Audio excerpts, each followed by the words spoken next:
Kali ini saudara-saudara, saya mau berbicara tentang satu tokoh di dalam kitab Perjanjian Lama, yaitu Hana. Ya, Hana. Mari kita buka Alkitab kita di dalam 1 Samuel pasal 1. Ya. 1 Samuel pasal 1. Narasi ini ada di dalam kitab 1 Samuel pasal 1. Ayat 1 sampai ayat 18. Sebenarnya sampai 28 cuman kepanjangan. Saya potong di ayat 18. Ya. Saya akan bacakan buat kita, saudara-saudara, dan saudara dengar saja ya kitab saudara.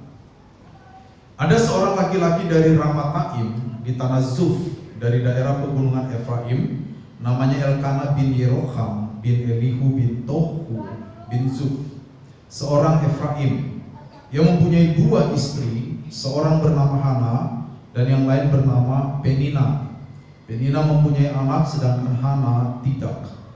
Tahun demi tahun orang itu pergi dari kotanya untuk menyembah dan mempersembahkan kurban kepada Tuhan semesta alam di Silo. Kedua anak Eli, Hofni dan Pinehas, adalah imam Tuhan di sana. Pada hari Elkana mempersembahkan kurban, ia selalu memberikan satu bagian masing-masing kepada Penina istrinya dan kepada semua anaknya laki-laki dan perempuan. Kepada Hana, ia memberikan bagian terbaik, sebab Hana lah yang dikasihinya dan Tuhan telah menutup kandungannya. Untuk membuatnya geram, saingannya selalu menyakiti hatinya karena Tuhan telah menutup kandungannya.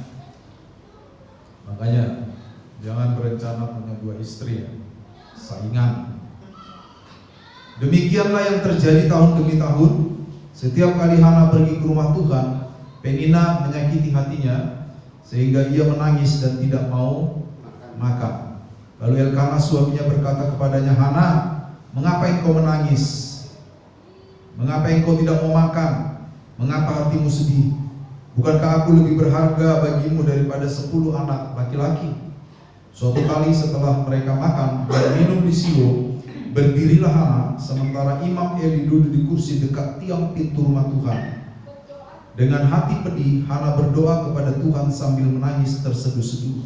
Kemudian ia bernasar demikian, Tuhan semesta alam, jika engkau sungguh memperhatikan sengsara hambamu ini, mengingat dan tidak melupakan hamba, tetapi memberi hamba seorang anak laki-laki, maka hamba akan memberikan dia kepada Tuhan seumur hidupnya. Pisau cukur tidak akan menyentuh kepalanya. Sementara ia terus-menerus berdoa di hadapan Tuhan, Eli mengamati mulutnya. Hana berkata-kata dalam hatinya, dan hanya bibirnya yang bergerak sebab suaranya tidak kedengaran. Karena itu Eli menyangka perempuan itu mabuk. Lalu Eli berkata kepadanya, berapa lama lagi engkau masih mabuk? Singkirkanlah anggurmu. Tetapi Hana menjawab, bukan demikian, Tuan, aku seorang perempuan yang sangat tertekan. Aku tidak minum anggur ataupun minuman keras, tetapi mencurahkan isi hatiku di hadapan Tuhan. Janganlah anggap hambamu ini perempuan tercela. Aku berbicara demikian lama karena aku sangat susah dan sakit hati. Jawab Eli, pergilah dengan damai. Allah Israel akan memberikan apa yang kau minta kepadanya. Berkatalah Hana, kiranya hambamu ini mendapat kemurahan hati Tuhan. Kemudian perempuan itu pergi, lalu ia makan dan mukanya tidak muram lagi. Ya. Peringatan di awal, cukup 1 istri.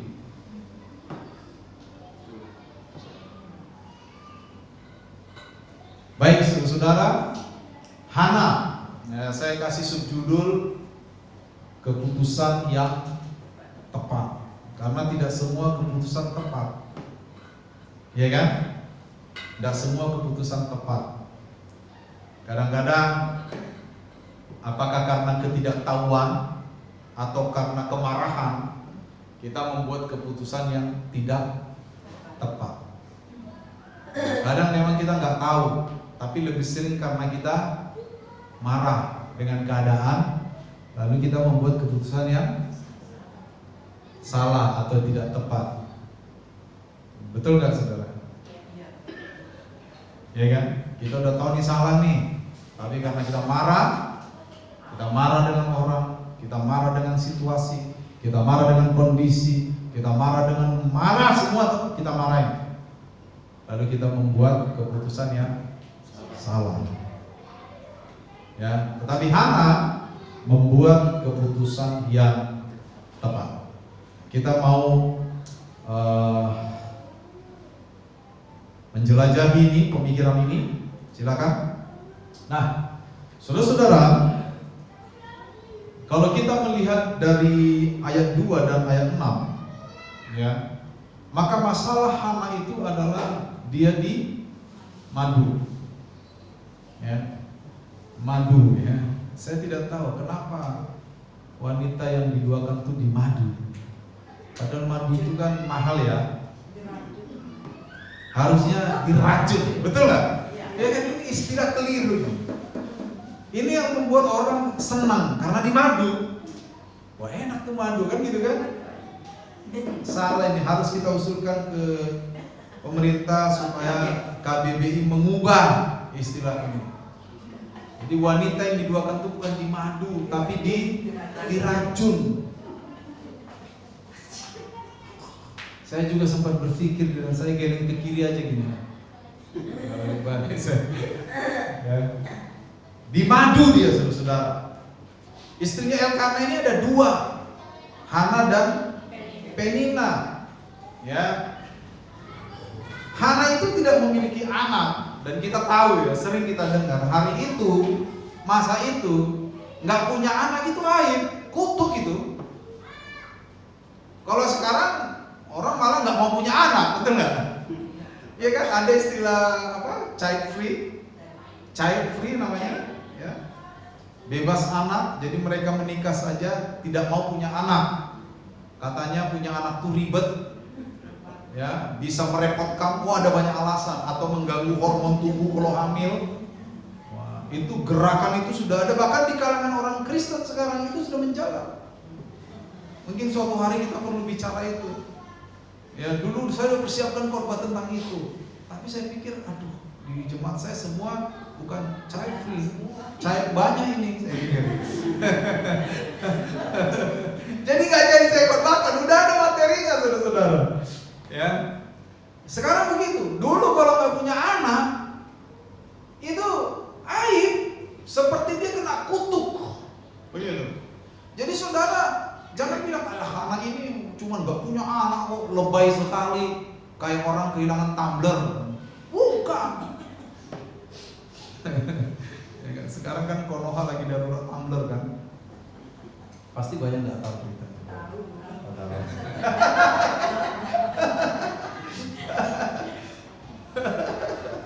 Ya. Jadi saudara, pada saat itu tidak memiliki anak adalah kutuk. Jadi bayangkan seorang wanita yang dicap terkutuk di tengah-tengah masyarakat. Itu berat sekali bebannya. Yang mandul. Saudara ingat istri Yakub ada berapa? Kalau ini belum. Yakub yang di Alkitab. Itu juga kan 2. Saudara, siapa yang mandul? Rachel kan? Saudara lihat menderitanya Rachel, betul nggak? Wah, luar biasa itu. Ya, jadi pada waktu itu wanita yang tidak punya anak itu dianggap terkutuk, penuh dosa. Jadi diasingkan di dalam pergaulan, di dalam masyarakat. Bahkan di dalam upacara agama keluarga waktu itu, setiap keluarga kan punya upacara agama sendiri kalau orang Yahudi. Dia dikecualikan atau dinomor 2-kan. Ya kan? Tadi kan Penina dikasih, ya kan? Terus anak-anaknya dikasih. Ada, cuman 1 aja, yang lain dapat banyak. Walaupun Elkana lebih mencintai Hana. Ya. Nah, dikatakan di ayat 6 dan 7, madunya itu sengaja membuat hati Hana gusar. Betul ya? Diejek Hana kan? Mana? Walaupun kamu lebih cantik, mukamu lebih berseri, yang punya anak saya dong. Kan gitu. Yang ngasih anak Elkana siapa? Saya dong. Persis waktu Lea dan Rachel begitu kan? Lea juga kan gitu. Pasti kali ini Yakub akan sangat mencintai saya karena yang kasih dia anak saya. Memang anak pada waktu itu adalah tanda keberkatan. Makanya beberapa ribu tahun belakangan muncul peribahasa banyak anak banyak rezeki, tapi itu putus dia berdua satu. Dia berdua satu, jangan coba-coba banyak anak banyak rezeki ya. Itu udah putus peribahasa itu, udah out of date. Ya. Sehingga Hana berselisih dengan Elkana. Kan biasa gitu ya, berselisih. Ya, karena merasa gimana kok saya ini nggak punya anak. Elkana juga marah. Nah itu bukan salahku, buktinya Penina punya. Gitu. Lalu Elkana mengutip peribahasa yang biasa pada waktu itu, bukankah aku lebih berharga daripada 10 anak laki-laki? Ya, gitu ya. Jadi terjadi pergumulan. Intinya ini Hana punya pergumulan. Hana punya semacam apa itu? Perjuangan hidup. Berat perjuangan hidupnya. Berat sekali sih saudara. Tapi apa yang kita lihat next? Di ayat 9 saudara, di ayat 9, ketika mereka pada waktu itu makan, Hana tidak mau makan. Ya, lalu Elkana berselisih paham dengan dia. Tapi di ayat 9 dikatakan, ya setelah Elkana bilang, bukankah aku lebih berharga bagimu daripada 10 anak laki-laki? Di ayat 9, suatu kali setelah mereka makan dan minum di Silo, berdirilah Hana. Nah, waktu saya cek di dalam teks aslinya, di dalam bahasa Ibrani, kata berdirilah Hana ini bukan sekedar kalimat lanjutan atau kalimat dari setelah mereka selesai makan. Ya, jadi bukan berarti habis makan kenyang berdiri bukan begitu. Tapi ini satu tindakan yang dilakukan sebagai hasil dari sebuah keputusan yang tak terdengar. Mungkin ini dugaan saya, sementara mereka makan, Hana ini kan gusar ya. Aduh, gak punya anak saya ini, aduh luar biasa, aku kok gak punya anak. Tiba-tiba mungkin di dalam hatinya Tuhan bekerja. Ini dugaan saya, tapi hasilnya kelihatan. Ya, tiba-tiba bekerja di dalam dirinya, ya. Dan Alkitab berkata, maka berdirilah Hana. Dan kata Ibrani yang dipakai untuk kata berdirilah itu menunjukkan suatu ekspresi tindakan yang dilakukan sebagai hasil dari sebuah keputusan. Keputusan yang pemirsa tidak mendengar, betul nggak? Keputusan yang pembaca cerita, kita yang menerima tidak mendengar apa yang sedang dia putuskan itu. Tetapi tiba-tiba dia berdiri, dia membuat sebuah keputusan di dalam dirinya pada saat itu. Nah, ini saya anggap sebuah titik balik dari pergumulan Hana. Hana yang tadinya penuh dengan pergumulan, dia yang tadinya merasa tidak berguna, dia yang tadinya merasa tidak seperti wanita lain. Tapi pada saat itu, entah mengapa terjadi sesuatu yang ajaib dalam dirinya. Dan firman Allah berkata, maka berdirilah Hana. Dan sekali lagi seperti yang tadi saya katakan, kata berdirilah Hana itu adalah hasil dari keputusan, di mana proses dari membuat keputusan itu tidak ada yang tahu, tidak diceritakan. Tetapi dikatakan berdirilah Hana. Ada yang berubah di dalam dirinya, saudara-saudara. Tadinya ketika dia melihat keadaannya, dia ngeluh sama suaminya, betul gak? Dia marah, sampai akhirnya dia mengajak suaminya bertengkar. Tetapi kali ini berbeda. Sesuatu terjadi dalam diri Hana, sesuatu yang tentunya baik. Kenapa saudara-saudara? Lihat ayat 11 dikatakan apa saudara-saudara? Dikatakan begini, ya. Kemudian dia bernasar kepada Tuhan, Tuhan semesta alam, jika engkau sungguh memperhatikan sengsara hambamu ini, mengingat dan tidak melupakan hamba, tetapi memberi hamba seorang anak laki-laki, maka hamba akan memberikan dia kepada Tuhan seumur hidupnya. Pisau cukur tidak akan menyentuh kepalanya. Sesuatu terjadi yang tadinya Hana mengeluh, tetapi karena sesuatu terjadi di dalam dirinya, dia membuat sebuah keputusan yang tepat. Keluhan berubah menjadi janji kepada Allah, kepada Tuhan. Something positive. Sesuatu terjadi dalam dirinya, saudara. Ya. Next, lihat ayat 11 tadi. Pertama, Hana berseru, Tuhan, kalau Engkau memperhatikan, mengingat. Ya. Apa yang kita pelajari di sini? Hana menarik kembali pikirannya. Kenapa saya katakan menarik kembali pikirannya? Karena Hana mengenal Allah sejak awal. Cuman pengenalan akan Allah. Saya ini akhir-akhir ini lidah saya sering salah ucap. Iya. Apa udah karena semakin tua kali ya? Pengenalan akan Allah ternyata tidak serta-merta membuat Hana di awal-awal bertindak dengan tepat, betul? Iya kan? Pasti Hana mengenal Allah, sama seperti Penina mengenal Allah, karena diajari oleh suaminya Elkana. Pada waktu itu, rumah di dalam tradisi orang Yahudi adalah sekolah keagamaan. Rumah, ya. Makanya kalau saudara lihat perintah kepada Bapak itu banyak sekali. Shema Israel, Tuhanlah Allahmu, Tuhan itu Esa. Pakukanlah di pintu-pintu rumahmu, betul gak? Karena rumah itu adalah tempat belajar agama. Institusi agama paling dasar di Israel itu rumah. Jadi Hana, Penina pasti mengenal Allah. Tapi rupanya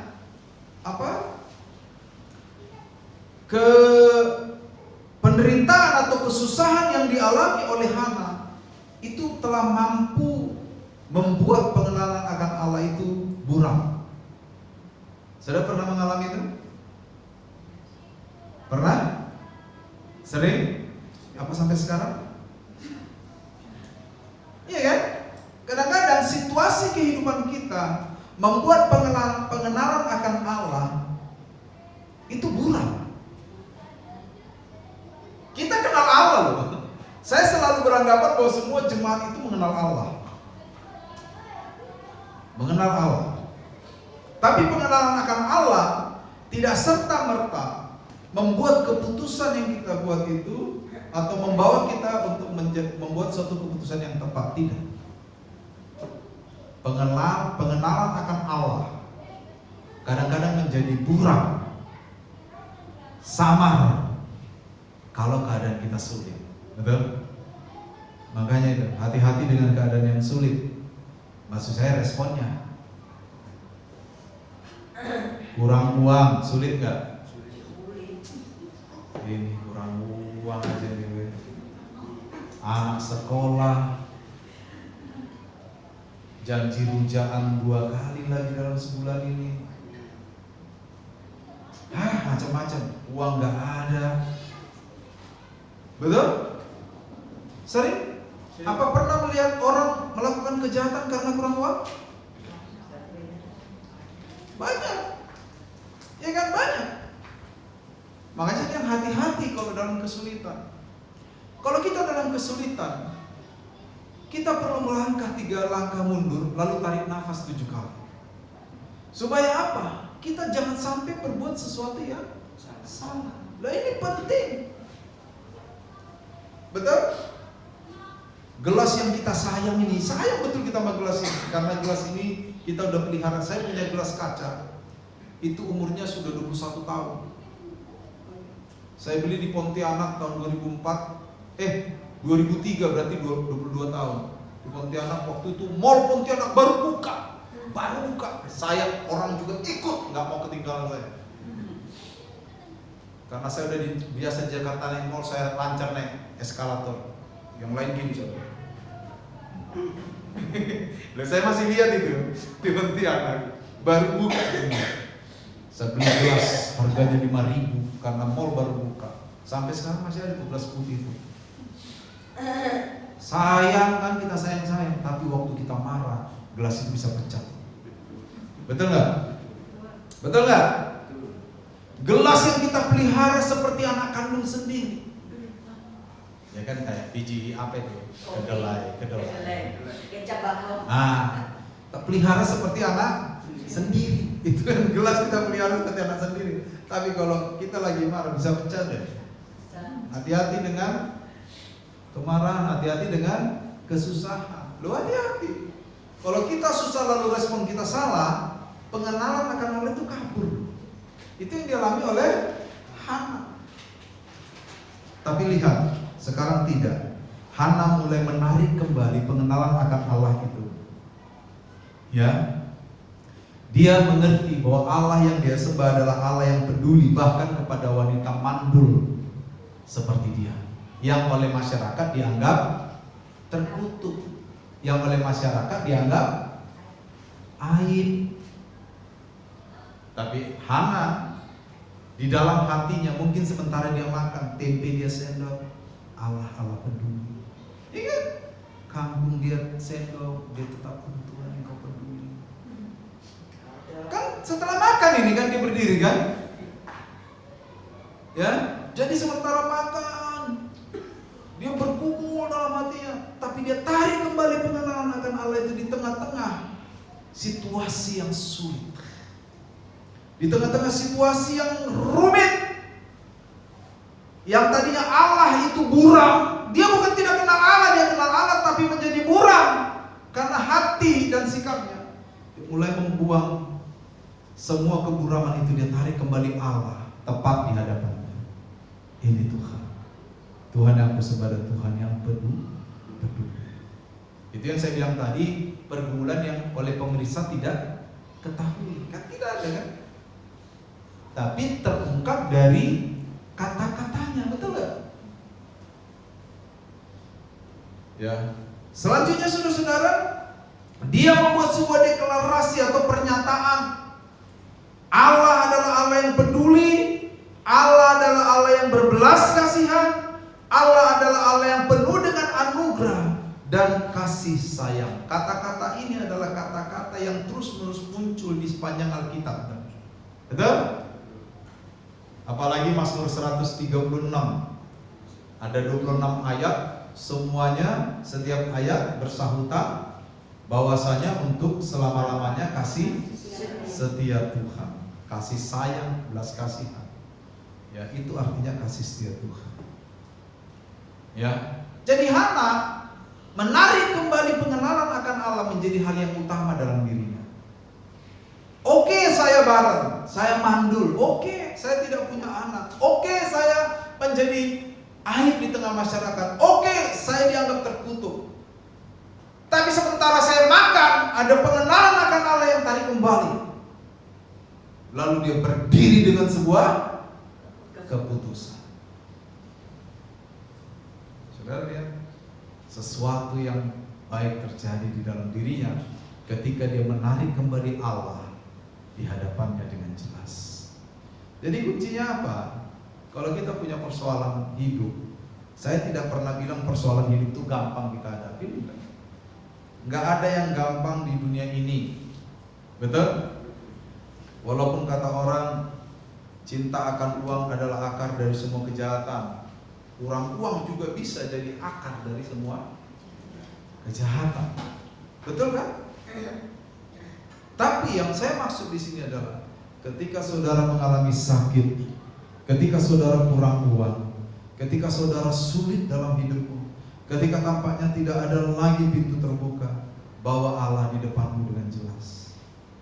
Karena itu adalah kunci kegerakan terjadi dalam hidup kita. Saudara percayalah, saya juga gak kurang-kurang kok mengalami kesulitan. Cuman yang saya cerita kepada saudara ada 10% lah. Ya, tapi kembali seperti Hana, saya selalu berusaha, Tuhan, aku percaya Engkau tidak pernah salah. Sekalipun pikiran saya berjuang, tetapi mulut saya tetap saya katakan engkau nggak pernah salah. Saya paksakan. Gitu saudara. Memang beriman itu tindakan. Beriman itu adalah tindakan. Sekalipun pikiran saya bergelut, gimana ini Tuhan ya gini semua, tapi mulut saya paksakan, Tuhan engkau nggak pernah salah, engkau nggak pernah keliru, engkau nggak pernah gagal. Itu saya paksakan berkata seperti. Karena itulah cara saya mengembalikan gambaran saya tentang Allah dengan jelas di hadapan saya. Itu bukan sugesti sebenarnya. Enggak. Karena seringkali cinta bagi kita itu tergantung konsep kita, betul nggak? Betul kan? Makanya orang pacaran tuh hati-hati ya. Di sini siapa yang pacaran masih? Siapa? Randy? Om Yakub? Siapa lagi? Angel? Ya, hati-hati. Definisi cinta itu tergantung kepada orang yang mengalami cinta. Sama seperti kita dengan Tuhan, betul nggak? Definisi kita mencintai Tuhan, kadang-kadang kalau kita dikasih berkat, oh cinta kita. I love you Lord, love you to the moon. Moon, ngaroh. Iya kan? Oh haleluya. Hashtag berkat Tuhan akan kemana? Iya kan? Loh iya dong. Salah nggak hashtag itu? Enggak salah itu. Tapi hashtagnya juga harus benar ketika berkat Tuhan tidak ada. Jangan nanti ketika kita kekurangan hashtagnya berubah. Di mana engkau ya Tuhan? Tak kurasakan hadirmu pagi ini. Ciptamu menyinari hidupku, tapi engkau terasa jauh. Jari jemarimu hanya menggambar pasir yang melentang di pantai, tapi wajahmu tak pernah kulihat lagi. Tuhan kok digituin gitu. Betul gak? Jadi ketika kita bersyukur dapat berkat, maka hal yang sama kita harus berikan kepada Allah. Ketika tampaknya, ini saya bilang tampaknya ya, karena sebenarnya tidak benar kita tidak diberkati, itu tidak benar. Ketika tampaknya hidup kita sulit, bawa Allah di hadapan dengan jelas. Seperti apa yang dilakukan oleh Hana, saudara. Next, lalu kedua, saudara, Hana membuat janji nasar kepada Tuhan. Ya, Hana membuat nasar kepada Tuhan. Betul nggak? Dikatakan di ayat 11 tadi ya. Tetapi memberi hamba seorang anak laki-laki, maka hamba akan memberikan dia kepada Tuhan seumur hidupnya, menjadi imam. Pisau cukur tidak akan menyentuh, menjadi nazir seperti Simpson. Nggak boleh pisau cukur menyentuh dagunya, menyentuh kepalanya. Memang begitu syarat seorang nazir pada waktu itu. Nggak boleh minuman keras diminum, nggak boleh. Jadi artinya saudara-saudara, Hana selain dia menempatkan Allah di hadapannya secara jelas, dia mengembalikan posisi Allah kepada tempat yang tepat dalam hidupnya. Tidak hanya itu saja, Hana menghormati Tuhan dengan menganggap bahwa segala sesuatu sebenarnya adalah milik siapa? Ya milik Tuhan. Kan memberikan anaknya kepada Tuhan itu kan berarti menyerahkannya kepada Tuhan. Dan saudara lihat, biasanya ya orang menazarkan sesuatu untuk jangka waktu tertentu. Hana seumur hidup. Aku akan memberi dia kepadamu seumur hidupnya. Saya tanya, Hana udah dapat anak waktu itu?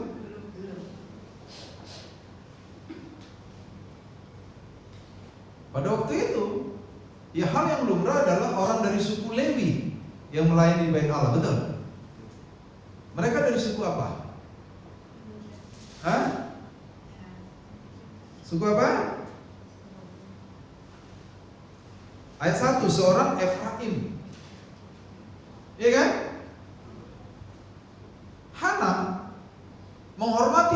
sebagai pemilik segala sesuatu. Ada hal yang unik, saya nggak tahu apakah dia Kristen atau bukan, yang mengomentari salah satu netizen yang mengomentari tentang tumbler tubuh. Ada yang tidak tahu kisah tumbler tubuh? Jangan ibu jawab, siapa tahu ada di sini. Banyak tuh yang laki-laki nggak ada yang tahu. Nanti matanya sendiri ya sama ibu di rumah ya. Jadi komentarnya begini lucu. Ya mudah-mudahan lewat ini dia sadar bahwa segala sesuatu adalah milik Tuhan. Loh iya tuh saudara. Hana menempatkan Allah bukan hanya pada posisinya yang benar sebagai yang layak dipercaya, bukan hanya dalam posisi yang benar sebagai sumber kasih sayang belas kasihan. Hana juga menempatkan Allah dengan atribut yang sangat autentik. Tuhan adalah pemilik segala sesuatu, saudara. Iya. Banyak orang nggak sadar ini, termasuk kita kan, betul nggak? Saudara pernah kehilangan uang 1 juta? Pernah. 2 juta? Hilang jatuh gitu. Gimana perasaan? Sayang. Memang betul, memang harus begitu perasaan kita supaya kita jaga baik-baik, betul nggak? Tapi jangan berbulan-bulan dipikiri. Iya. Anggap itu berkatnya orang lain, betul? Tapi jangan juga sengaja taruh uang 10 juta agak mepet-mepet di kantong ini supaya jatuh, bukan itu isunya. Isunya adalah kita harus menyadari bahwa segala sesuatu adalah milik Tuhan. Sehingga ketika kita kehilangan sesuatu yang bahkan berharga dalam diri kita atau hidup kita, benda, ya, itu kita tidak begitu sesali. Tapi ingat, bukan karena kita memelihara kecerobohan ya. Ada orang ceroboh tiap hari hilang barangnya. Kalau itu perlu disekolahkan. Jadi segala sesuatu ini adalah milik Tuhan. Kita siapa? Anak Tuhan. Kalau kita tarik ke dalam analogi keluarga rumah tangga, Tuhan itu kan Bapa kita kan. Makanya Alkitab menyuruh kita memanggil dia apa? Abba, Bapa. Di kitab Galatia, betul nggak? Abba kan? Abba itu panggilan mesra kepada Tuhan. Di dalam bahasa Ibrani maupun Aram, mirip-mirip bahasanya. Makanya kalau saudara belajar belajar doa Bapa kami, dan kalau saudara lihat di teks aslinya, maka bunyinya Abba. Avinu seba samaye, Bapa kami dalam kerajaan surga. Ya, dari kata Abba, Avi, makanya dalam bahasa Arab nanti jadi Abi. Gitu. Bapa kami yang ada dalam kerajaan surga. Ya, Avinu seba samaye. Abba itu ungkapan mesra. Kita disuruh panggil Allah kita Abba, betul? Ada kita punya lagu Abba Bapa. Jadi dalam analogi rumah tangga, kita ini anaknya Bapa, Allah itu Bapa kita. Bapa kita itu punya segala sesuatu. Lah anaknya masa nggak kecipratan? Hah? Saudara ingat kisah anak bungsu yang makan makanan babi itu nggak dikasih? Diterima bapaknya, kita pernah khotbah itu kan? Sampai saudara nangis-nangis dengar waktu itu khotbah tuh. Tapi kan kita belum membahas anak sulung itu. Apa yang dilakukan anak sulung? Marah ya kan? Aku seumur hidup Bapak tinggal di rumah Bapak, nggak pernah kufoya-foyakan uang Bapak kayak gitu. Anak Bapak yang bungsu itu, ya, si Badu baru pulang, habis foya-foya minta warisan, Bapak belum mati, menghina Bapak. Begitu pulang Bapak kalungkan, dia kasih sepatu semua. Terus bapaknya jawabnya singkat apa? Anakku, selama hidupmu kamu ada bersama dengan Bapak, dan semua yang Bapak punya adalah juga kepunyaanmu. Singkat, jelas, padat. Kadang-kadang kita keluar dari konsep itu. Padahal kita ini anak-anaknya Bapa. Allah itu Bapa kita. Kembali ke tadi pengakuan Hana. Dia mengaku itu menempatkan Allah sebagai pemilik segala sesuatu. Makanya dia percaya. Dia belum memperoleh anak, tapi karena dia percaya bahwa Allah pemilik segala sesuatu, bahkan anak bisa dikasih, walaupun dia mandul. Dia bilang apa? Aku akan memberikan kepadamu seumur hidup. Dia bukan mancing-mancing Tuhan, itu enggak. Ungkapan itu keluar dari pemahaman yang mendalam. Makanya tadi di ayat 9 dikatakan berdirilah Hana. Dan saya sudah jelaskan, nuansa di dalam teks aslinya kata berdiri itu adalah dia sedang membuat sebuah keputusan. Keputusan sebelum dia membuat itu terjadi sementara dia makan.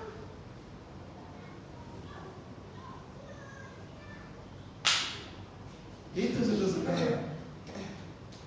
Ya, luar biasa enggak? Hana ini. Tetapi lebih luar biasa lagi adalah roh Tuhan yang bekerja di dalam dirinya. Kalau kita membiarkan roh Tuhan bekerja di dalam diri kita, keputusan-keputusan yang tepat bisa kita buat dalam diri kita. Sekalipun keadaan kita sangat sulit. Terasa sulit. Ya kan? Siapa sih di dunia ini hidupnya bahagia terus? Orang punya uang juga nggak bahagia terus kok. Saya pernah cerita kan? Ada orang punya uang banyak, perusahaan banyak, tidurnya jam 3, bangunnya jam 4. Oh iya. Berapa jam dia tidur? 1 jam. Karena jam 4-nya jam 4 tanggal itu juga. Kalau tanggal besoknya berarti 13 jam. 25 jam. 1 jam dia tidur, bayangkan. Saya pernah bilang sama saudara, ada pengusaha besar yang pernah datang ke saya pakai kemeja, banyak uang, dia kancingnya terbalik. Loh serius, saking pusingnya. Ini naik ke atas ini. Saya begini, saya betul gak enak juga. Loh serius. Jangan kira orang banyak uang bahagia selalu. Oh tidak. Tidak. Memang kita perlu uang, betul gak? Tapi itu bukan sumber kebahagiaan. Firman Allah mencatat apa? Hanya dekat Allah saja aku tenang. Nah itu tahu, kenceng suara. Tapi bukan berarti kita bilang gini loh ya, udahlah, apa yang bilang hanya dekat Allah saja tenang, gak usah kerja, ya kan, gak usah cari nafkah, gak usah belajar, bukan. Tetaplah kerjakan apa yang menjadi bagian kita, hasilnya serahkan kepada Tuhan. Itu maksudnya, saudara. Ya. Baik, next, terjadi perubahan. Ya, Hana makan, mukanya tidak muram lagi. Ya. Dia bersukacita bahkan sebelum doanya dijawab oleh Tuhan. Betul?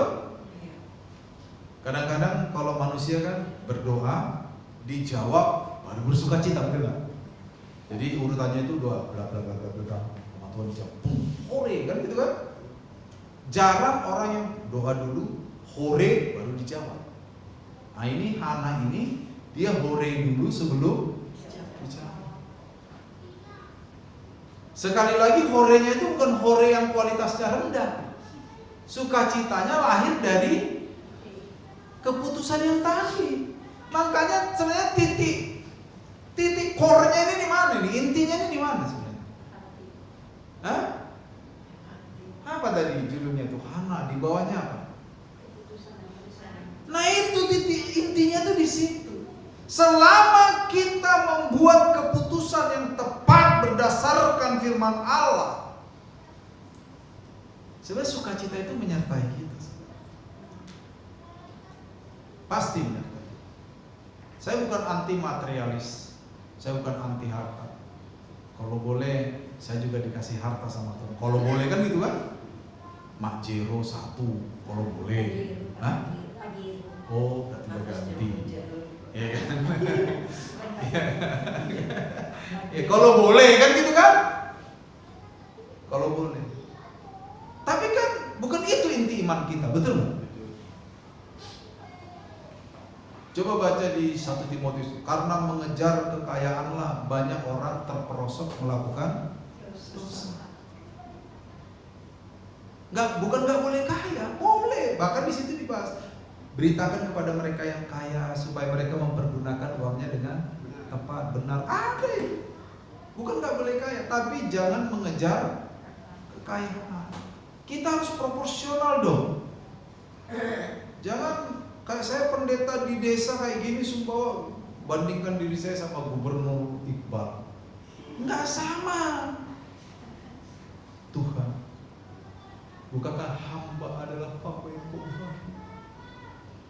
Gubernur saja yang kau kasih, apalagi hamba. Itu keliru. Itu analogi yang sesat. Kalau kita tukang jual sayur bayam misalnya di pasar, kita minta berkat seperti penjual emas atau seperti apa? Pemilik pasar atau yang tokonya 4 lantai. Beda. Jangan bilang saya adalah anak Tuhan yang diberkati. Dia kan bukan. Ingat saudara-saudara, ya, inti dari iman kita dalam khotbah ini loh ya, apa? Membuat keputusan yang tepat. Itu dulu. Bikin dulu keputusan yang tepat. Sukacita menyertai. Kalau sukacita menyertai, engkau tidak akan kelihatan gak punya uang atau sedang punya uang. Orang gak tanda. Betul gak? Biar saudara gak punya uang, orang kira punya uang banyak. Makanya banyak orang minjem sama Anda.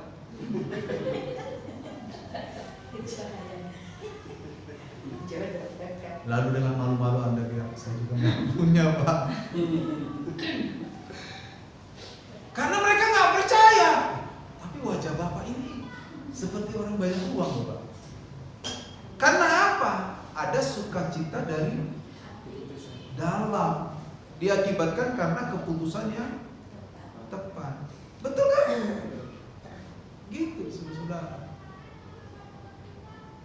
Jadi ketika kita membuat keputusan yang tepat, Tuhan juga lebih mudah bekerja dalam diri kita. Ya, Hana terjadi perubahan. Oke, apa yang kita pelajari? Ini terakhir ini. Next. Apakah Anda percaya ini yang terakhir?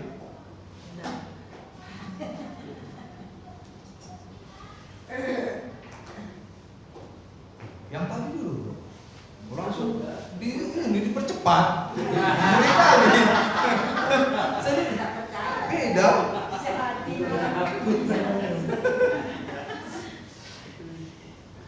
Hana bersukacita bahkan dalam imannya setelah ia menemukan kebutuhannya yang nyata, yaitu bertemu dengan itu. Kebutuhan nyatanya itu. Ini kalau saya bahas panjang, saya pengen betul panjang-panjang gitu, tapi saya lihat terus jam udah mau 40 menit saya khotbah ini. Saudara, Yohanes 4 apa? Ketika Yesus bertemu dengan perempuan Samaria, di suatu saat kita bisa khotbah menarik gitu. Ada 4 dimensi yang bisa kita bahas di sini. Salah satunya apa saudara? Pada waktu perempuan Samaria bertemu Yesus, ada 2 kebutuhan yang tampak di sana. Yang pertama, ya, kebutuhan yang disebut real need, kebutuhan yang nyata oleh perempuan itu. Yang kedua, kebutuhan yang biasa. Kebutuhan yang biasa itu apa? Air, betul nggak? Dan nimba di sumur itu.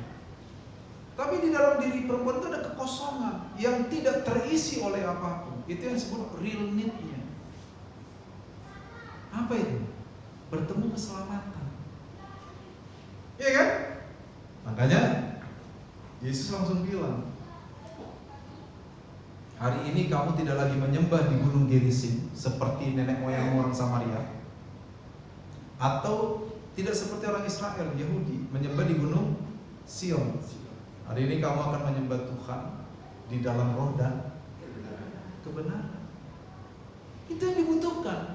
Nah, Hana bertemu dengan kebutuhan real need-nya itu, kebutuhannya itu adalah Allah.